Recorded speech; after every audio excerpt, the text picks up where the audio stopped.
नमस्कारम। सावन में शिव की पूजा का बहुत महत्व है। ऐसा कहते हैं, अगर कोई साल भर भी कोई व्रत या पूजा ना करे, लेकिन सावन सोमवार में शिव जी का पूजन और व्रत कर ले, तो उसकी सारी मनोकामनाएं पूरी हो जाती हैं और शिव जी भी प्रसन्न हो जाते हैं। हम आपको सावन सोमवार के बारे में बताएंगे। हम आपको सावन सोमवार की व्रत की विधि, कथा, पार्थिव शिवलिंग बनाकर घर में पूजा कैसे करें और किस रंग के कपड़े पहनें, और सावन सोमवार व्रत कथा सुनाएंगे। सावन सोमवार के दिन सुबह नहा धोकर हरे या सफ़ेद रंग के कपड़े पहनने चाहिए। औरतों को हरे रंग के कपड़े पहनने चाहिए या सफ़ेद रंग के। अगर वो शादीशुदा हैं तो हरे रंग के कपड़े पहन सकती हैं। इन दोनों रंगों का विशेष महत्व है। और उसके बाद पूजा की थाली तैयार करें। पूजा का सामान पहले ही घर पे मंगवा के रख लें। पूजा के लिए हमें चाहिए दूध, दही, चीनी, घी, शहद, पंचामृत, मौली, वस्त्र, आधा मीटर का सफ़ेद कपड़ा या धोती घर पे रखी हो तो उसको भी चढ़ा सकते हैं, और जनेऊ, चंदन, रोली, चावल टूटा हुआ ना हो, चावल पूरा हो। टूटा हुआ चावल पूजा में इस्तेमाल नहीं किया जाता। फूल, इत्र। फूल में इस चीज़ पे विशेष ध्यान दें कि पर्पल या सफ़ेद रंग का मदार का फूल मिल जाए, या कोई और फूल हो जिसका रंग सफ़ेद या हल्का पर्पल हो। और बेलपत्र, इस बेलपत्र का बहुत महत्व होता है। आप इसे 5, 11, 21, 51, 101, 151, 251, 501 या 1001 या उससे ज़्यादा जितनी आपके पास बेलपत्रियाँ हों उस हिसाब से भगवान को चढ़ा सकते हैं। लेकिन ध्यान रहे, बेलपत्र कटी और फटी नहीं होना चाहिए, और बेलपत्र की 3 पत्तियां आपस में जुड़ी होनी चाहिए। उनमें से एक भी पत्ती अगर टूटी हुई तो वो भंग कहलाएगा। इसलिए बेलपत्र 3 होनी चाहिए एक उसमें। और पूजा के लिए हमें और सामान जो चाहिए वो है भांग, अबीर, गुलाल, आक, धतूरा, भस्म, कमलगट्टा, प्रसाद, खीर या हलवा या कोई मिठाई जो आप घर पे बनाए हों, पान का पत्ता, सुपारी, लवंग, इलायची, मेवा, ड्राई फ्रूट्स मतलब, और दक्षिणा के लिए आप 5 का सिक्का रख लें या 11 रख लें या 21 रख लें, जैसा भी आपकी सुविधा हो। और कपूर, दीपक घी का जलाएं, लेकिन कपूर से ही भगवान की आरती करें और धूप बत्ती जलाएं। अब ये 2020 है, इसलिए इसमें 5 सोवन सोमवार होंगे। 6 जुलाई से शुरू होकर 3 अगस्त तक आखिरी सोमवार चलेगा। इस बार 5 सावन सोमवार पड़ेंगे। अब कुछ गलतियां जो आप ना करें वो ये हैं कि शिव जी की पूजा में केतकी का फूल यूज़ ना करें, इससे भगवान नाराज़ हो जाते हैं। तुलसी की पत्ती शिव जी को ना चढ़ाएं। शिव जी को तुलसी की मंजरी चढ़ती है, ना कि पत्ती। और नारियल के पानी से शिव जी का अभिषेक ना करें। और हमेशा कांच और पीतल के बर्तन से ही भगवान शिव को जल चढ़ाएं। अब हम घर पे पूजा के लिए पार्थिव शिवलिंग का निर्माण कैसे करेंगे, जिसके लिए हमें काली मिट्टी चाहिए।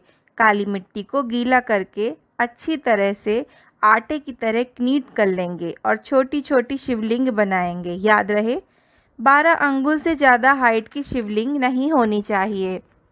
पूजा के बाद शिवलिंग को थोड़ी देर के बाद घर में ही विसर्जित कर देंगे। अब हम आपको बताएंगे शिवलिंग की पूजा कैसे करनी है। तो शिवलिंग की पूजा के लिए पहले हमें शिवलिंग के चारों ओर अच्छे से, अगर हमने छोटे छोटे बहुत सारे शिवलिंग बनाए हैं, 21 शिवलिंग या फिर एक ही बनाया है तो अलग बात है। अगर 21 शिवलिंग बनाए हैं तो वो बार बार गिर जाएंगे। वो बार बार गिरे ना, इसलिए चारों तरफ से उसमें जनेऊ लपेट दें ताकि वो एक साथ जुड़े रहें।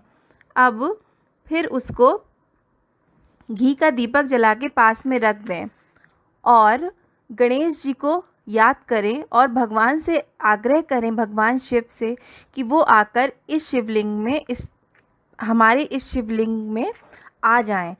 इस तरह हमें अपने मन में सोचना है। उसके बाद हमें दूध, दही, शक्कर, पंचामृत, शहद से भगवान को स्नान कराना है। सबसे पहले भगवान को दूध से स्नान कराएं, फिर दही से स्नान कराएं, फिर शक्कर से स्नान कराएं, फिर पंचामृत से स्नान कराएं, फिर शहद से स्नान कराएं, फिर भस्म से स्नान कराएं, फिर गंगा जल से, फिर घी से, फिर पानी से, फिर उनका इससे हमें स्नान करा के अभिषेक करना है और ओम नमः शिवाय, ओम नमः शिवाय पंचाक्षर मंत्र का जाप करते रहना है। और उसके बाद हमें भगवान को गुलाल, चंदन, भांग, इत्र, चावल ये सब चढ़ाना है। उसके बाद हमें फूल चढ़ाने हैं। जो हमने फूल आपको बताए हैं, सफ़ेद या पर्पल नीले रंग के फूल रखें, और मदार का फूल मिल जाए तो बहुत अच्छा है, वो सब चढ़ा दें फूल। उसके बाद बेलपत्र चढ़ाएं और ओम नमः शिवाय का जाप साथ में करते रहें। हर एक बेलपत्र को जब भी भगवान भोलेनाथ के ऊपर चढ़ाएं तो ओम नमः शिवाय बोलकर ही चढ़ाएं। और उसके बाद जनेऊ को अर्पण करें, फिर भोग लगाएं, धूप दीप से आरती करें। आरती हमेशा कपूर से करनी चाहिए और घी का दीपक वहीं पास में जला के रख देना चाहिए। अपनी इच्छा बोलें और भगवान को दक्षिणा चढ़ाएं और भोग प्रसाद अच्छे से लगाएं। उनको वस्त्र दें। जो हमने वस्त्र आपको बताए हैं उनको एकदम थोड़ा सा टच करा के कॉर्नर में रख दें। फल फूल मेवा जो कुछ भी है सब कुछ भगवान को अच्छे से चढ़ाएं। उसके बाद उसको भी कॉर्नर में रख दें और अच्छे से उनकी आरती करें। और थोड़ी देर में अगर आप हवन करना चाहते हैं तो हवन जलाकर वहीं पे ओम नमः शिवाय मंत्र का जाप करके आप 51 या 101 बार हवन कर सकते हैं। उसके बाद भगवान को प्रणाम करें। प्रणाम करने के बाद भगवान से कैलाश वापस जाने का आग्रह करें और शिवलिंग को थोड़ा सा हिला दें। इससे भगवान कैलाश वापस चले गए ऐसा माना जाता है। उसके बाद शिवलिंग को ले जाकर अपने ही छत में किसी पौधे में, जहाँ मिट्टी की जगह हो वहाँ विसर्जित कर दें, या फिर आसपास कोई नदी है तो आप नदी में भी डाल सकते हैं या तालाब है। अगर नहीं तो अपने ही घर की मिट्टी में उसको विसर्जित कर दीजिए। और जो भी सामान है, यदि आप किसी को दान दक्षिणा देना चाहते हैं तो उनके घर पहुंचवा दीजिए। अब एक कथा है जो आपको इसी पूजा के साथ साथ बोलनी होगी। ये सब हवन से पहले एक कथा बोलनी चाहिए। वो कथा ये है, एक समय की बात है, एक साहूकार था। साहूकार के पास पैसे की तो कोई भी कमी नहीं थी, बहुत धन था साहूकार के पास, लेकिन साहूकार की कोई संतान नहीं थी। साहूकार भगवान भोलेनाथ की पूजा करता था और हमेशा प्रदोष में व्रत रखता था। अब उसकी पूजा पाठ देखकर माता पार्वती ने भगवान भोलेनाथ से कहा, भगवान ये साहूकार आपको इतना पूजा करता है, आप इसे संतान दे दीजिए। भगवान ने कहा, देवी मैं इसे संतान तो दे दूं, परंतु इसके भाग्य में संतान नहीं है। पर देवी के बहुत आग्रह करने पर, माता पार्वती के आग्रह करने पर उन्होंने उसे संतान दे दी और उसे एक पुत्र प्राप्त हुआ। लेकिन भगवान ने उसे स्वप्न में बता दिया था कि यह पुत्र की आयु केवल 12 वर्ष ही रहेगी। वो दोनों बड़े खुश हुए। पति पत्नी ने अपने पुत्र का नाम देवीदास रखा। अब देवीदास अपने घर में बड़ा होने लगा। जब वो 12 वर्ष का होने वाला था तब साहूकार ने अपने साले को बुलाया। साले को बुलाकर साहूकार ने अपने बेटे को अपने साले के साथ काशी पढ़ने के लिए भेज दिया और कहा कि तुम वहीं रहो, वहीं पढ़ो, रास्ते में लोगों को यज्ञ कराना, गरीबों को खाना खिलाना, दान करते हुए काशी जाना। अब वो बच्चा मामा के साथ काशी चल दिया। वो उस समय 11 वर्ष का था। अब जब वो काशी जा रहा था तो रास्ते में एक जगह रुके वो लोग रात को। मामा और भांजे उस ही जगह पर किसी बड़े सेठ की लड़की की शादी थी।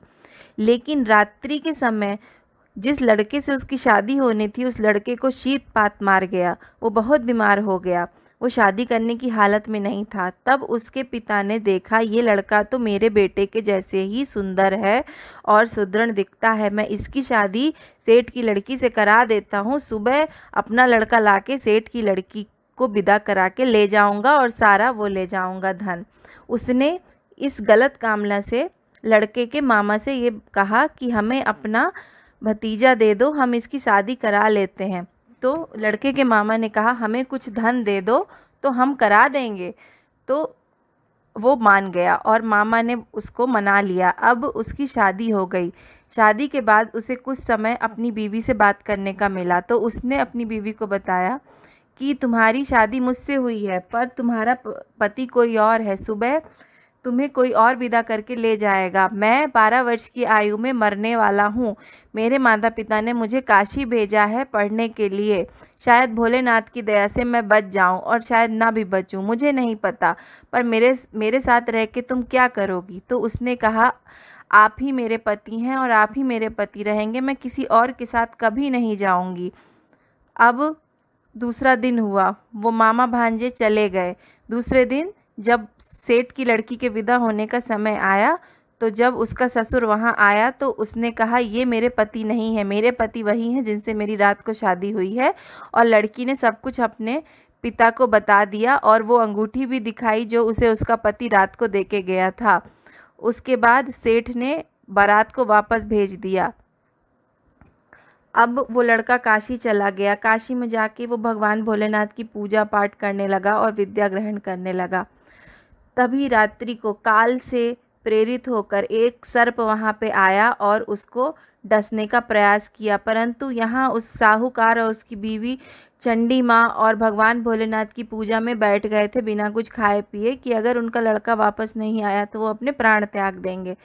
तो उनके व्रत के प्रभाव से और ये व्रत के प्रभाव से वो कुछ भी नहीं कर पाया और वापस चला गया। परंतु 2-3 दिन बाद वह सर्प वापस आया। अब जब वह सर्प वापस आया तो उसने अपने काल से प्रेरित होकर उसको डस दिया और तभी उसका मामा आया और ज़ोर ज़ोर से चीख के रोने लगा। बहुत रोया, बहुत तेज़ तेज़ से रोया। तभी उस समय माता पार्वती और भगवान भोलेनाथ वहाँ से गुजर रहे थे। उसके रोने की आवाज़ सुनकर माता पार्वती ने कहा कि हे प्रभु, इसके रोने की आवाज़ें मुझसे सहन नहीं हो रही हैं, कौन रो रहा है, मैं देखना चाहती हूँ। ये कह के माता पार्वती वहाँ चली जाती हैं और भगवान भोलेनाथ भी वहाँ आते हैं। तो भगवान भोलेनाथ माता पार्वती से कहते हैं, देवी, ये वही साहूकार का पुत्र है जिसे हमने आशीर्वाद स्वरूप दिया था। 12 वर्ष पूरे हो गए हैं, इसलिए इसकी आयु चली गई है। देवी ने कहा, प्रभु कृपा करके इसे जीवन दे दें, इसका मामा बहुत रो रहा है, मेरे से नहीं देखा जा रहा। भगवान ने कहा, ठीक है देवी, अगर तुम्हारी ऐसी इच्छा है तो मैं इसे जीवन दे देता हूँ। और भगवान ने साहूकार के बेटे को जीवन दे दिया और काल से प्रेरित हुए सर्प को अपना विष वापस लेने को कहा और वो लेके चला गया। अब साहूकार का बेटा वापस जीवित हो गया और मामा और भांजे ने सोचा कि अब हम वापस अपने गांव को जाते हैं, लेकिन अपनी बीवी को पहले ले लें। यहाँ उस सेठ ने अपनी बेटी से कहा कि वो कौन था। उसकी बेटी ने बताया, वो काशी गए हैं। सेठ ने बोला, ठीक है, मैं उसे काशी ढूंढने जाता हूँ। उसी समय सेठ अपने गांव से निकल ही रहा था कि उसका दामाद गांव में आया। सेठ ने अपने दामाद को देख के पहचान लिया और कहा, अरे ये तो वही लड़का है। और गांव वालों ने भी सोचा, अच्छा ये वही लड़का है जिससे सेठ की लड़की की शादी हुई थी। उसके बाद सेठ अपने दामाद को अपने घर ले गया, बहुत अच्छे से खातिरदारी की। कुछ दिन वो लोग वहाँ रहे। उसके बाद उसने अपने घर वापस जाने का आग्रह किया। इससे सेठ ने अपनी बेटी को ढेर सारे तोहफों के साथ विदा कर दिया। अब मामा, भांजा और उसकी बीवी गांव के पास आए तो गांव के लोगों ने जाके साहूकार को बताया कि तेरा देवीदास तो पत्नी लेके आया है। तो साहूकार को विश्वास नहीं हुआ। साहूकार ने बहुत दिन से कुछ खाया पिया नहीं था। उसका तो ये था कि यदि 12 वर्ष पूरे होने के बाद कोई ख़राब खबर आई तो मैं और मेरी पत्नी यहीं प्राण त्याग देंगे। इसलिए वो सोच में पड़ गया और वो स्वयं ही देखने गया। उसने देखा कि देवीदास एक पत्नी के साथ आ रहा है और दोनों बहुत खुश हो गए, साहूकार और साहूकार की पत्नी। उन्होंने अपने बेटे और पत्नी का स्वागत किया, उसकी पत्नी का स्वागत किया। उसके बाद उन्होंने गांव के लोगों को दान दक्षिणा दी, गरीबों को भोजन कराया, यज्ञ कराया। और भगवान ने रात्रि को साहूकार को सपने में कहा, देख साहूकार, मैंने तेरे बेटे का जीवन दे दिया, अब तू धर्म कर्म में अपना समय व्यतीत कर और तेरी तरह और जो भी व्रत करेगा सोमवार का उसके सभी कष्ट दूर होंगे, जो ये कथा सुनेगा उसके सभी कष्ट दूर होंगे। ये कहकर उसके सपने में भगवान भोलेनाथ विलुप्त हो गए। अब हमारी कथा यहीं समाप्त होती है। ये है भगवान भोलेनाथ की सोमवार कथा। इसको हमेशा सोमवार के दिन सुनना चाहिए। इसके बाद हवन करें, हवन के बाद आप आरती करें, आरती के बाद आरती की ही प्लेट में भगवान को दक्षिणा चढ़ाएं। उसके बाद भगवान से आग्रह करें कि वो कैलाश वापस जाएं और विसर्जन कर दें उनकी शिवलिंग का। अब हर हर महादेव।